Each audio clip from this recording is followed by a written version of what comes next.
Assalamualaikum warahmatullahi wabarakatuh. Alhamdulillahi wa kafa. Wassalatu wassalamu ala sayyidina Muhammadinil Mustafa wa ala alihi wa sahbihi ahlas sidqi wal wafa. Ashhadu an la ilaha illallah wahdahu la syarikalah wa asyhadu anna Muhammadan abduhu wa rasuluh. Allahumma sholli ala sayyidina Muhammadin al-khatimi al-fatihi al-hadi ala syiratil mustaqim. Amma ba'du. Para pemirsa, para santri dimanapun berada yang dirahmati Allah Subhanahu wa Ta'ala. Pertama, mari kita panjatkan puji syukur kehadirat Allah Subhanahu wa Ta'ala bahwasanya kita pada kesempatan ini diberi kesehatan, baik sehat jasmani maupun sehat rohani, sehingga kita pada hari ini dapat melaksanakan ibadah puasa di bulan suci Ramadan, bulan yang penuh dengan ampunan dan bulan yang penuh dengan barokah. Semoga ibadah kita diterima di sisi Allah Subhanahu wa Ta'ala. Para pemirsa, para santri dimanapun berada yang dirahmati Allah Subhanahu wa Ta'ala. Pada kesempatan ini saya akan menyampaikan amalan-amalan di bulan suci Ramadan. Namun sebelumnya perlu saya sampaikan, bulan atau dalam bahasa Arabnya itu syahrun. Syahrun, bulan. Syahrul Ramadan, Ramadan. Ramadan itu artinya panas. Jadi syahrul Ramadan itu bulan yang panas. Maksudnya iklimnya itu panas.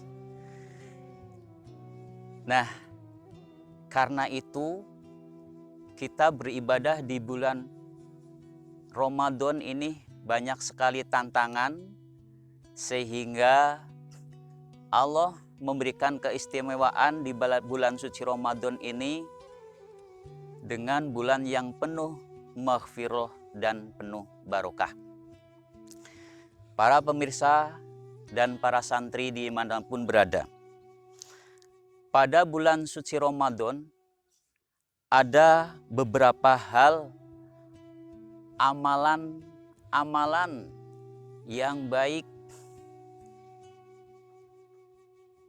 yang perlu kita lakukan, yang pahalanya itu berlipat ganda.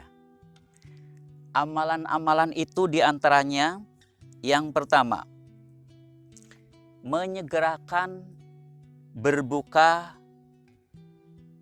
puasa apabila nyata dan yakin bahwa matahari sudah terbenam. Ini.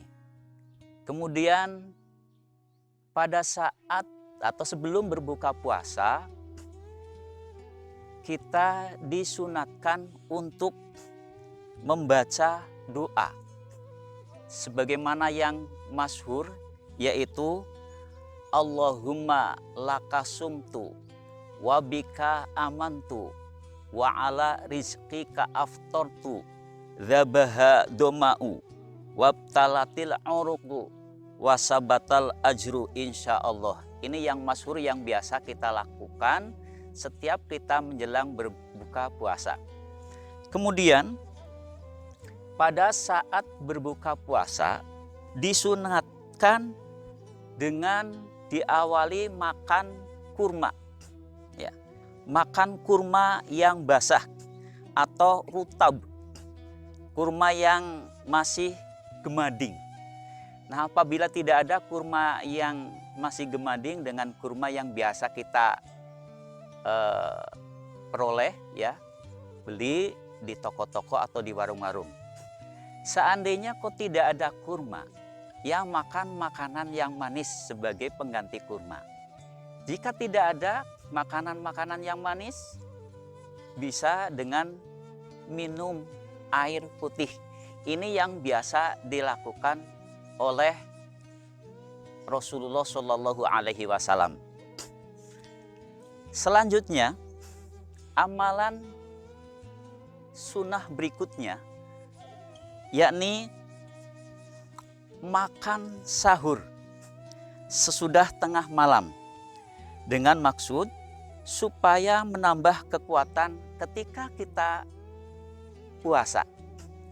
Nah, dalam makan sahur ini juga alangkah baiknya dilakukan pada sepertiga malam atau mengakhirkan malam, ya, kurang seperempat jam sebelum imsak, ya, sekitar kalau di sini pukul 4.30, ya, itu alangkah baiknya dilakukan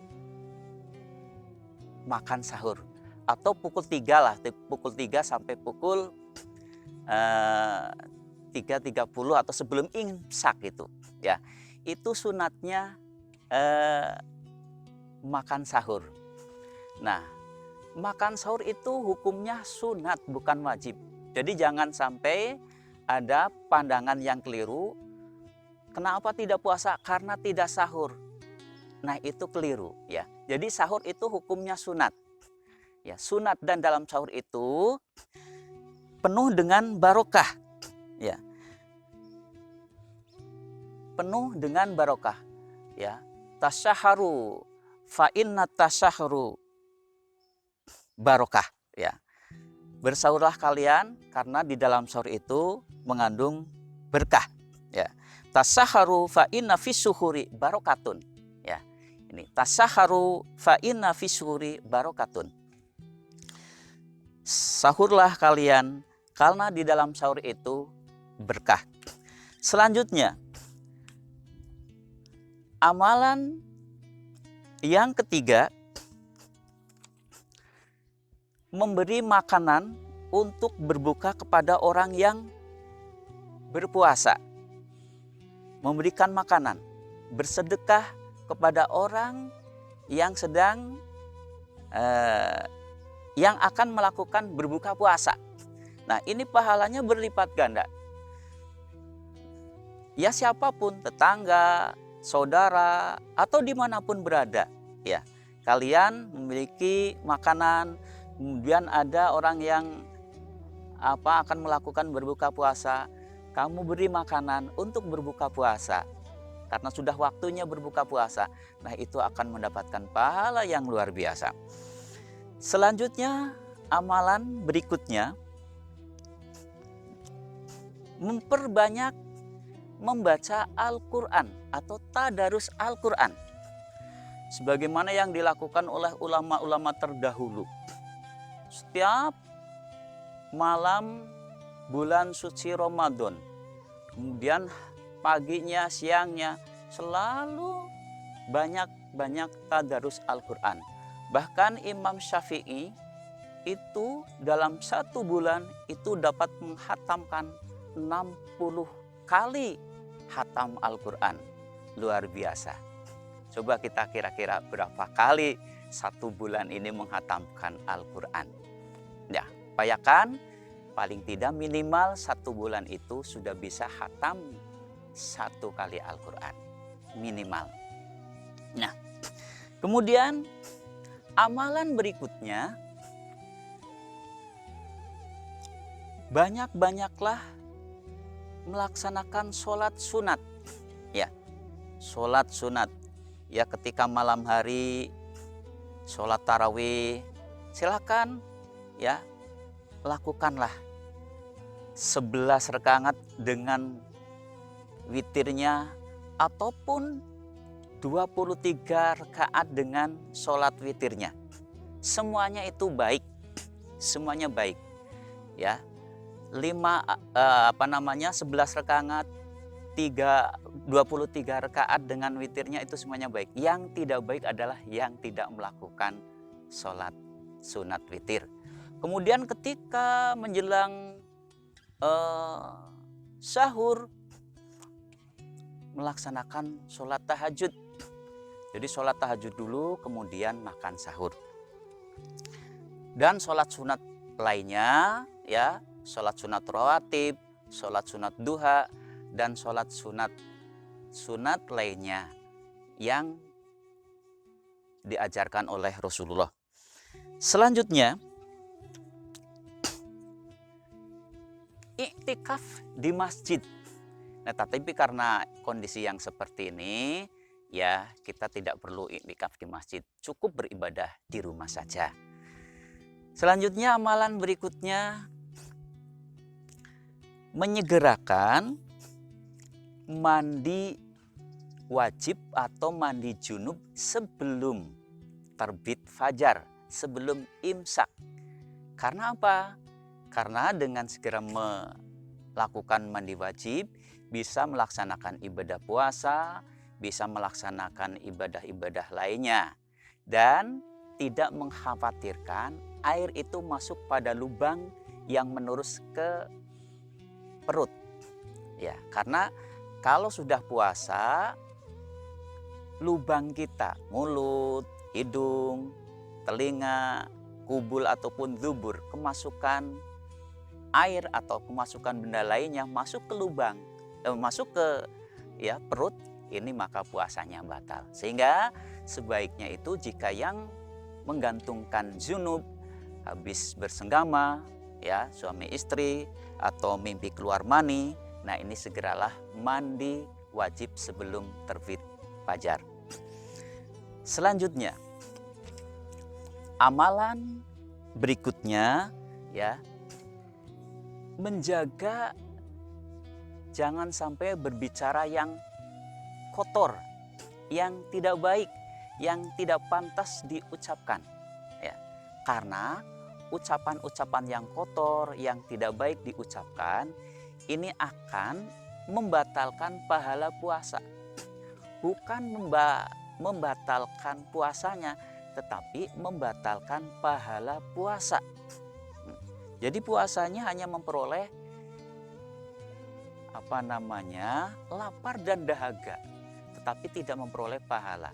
Jika pada saat puasa berkata-kata yang tidak baik, berkata-kata yang kotor, ataupun dengan menghosip, membicarakan kejelekan orang lain, ya, membicarakan aib orang lain, nah ini akan membatalkan pahala puasa. Jika ada seseorang datang kepada kamu untuk mengajak membicarakan kejelekan orang lain atau berkata-kata kotor, ya, kamu ingatkan, ana soimun, saya ini dalam keadaan puasa. Ya. Nah ini, ya,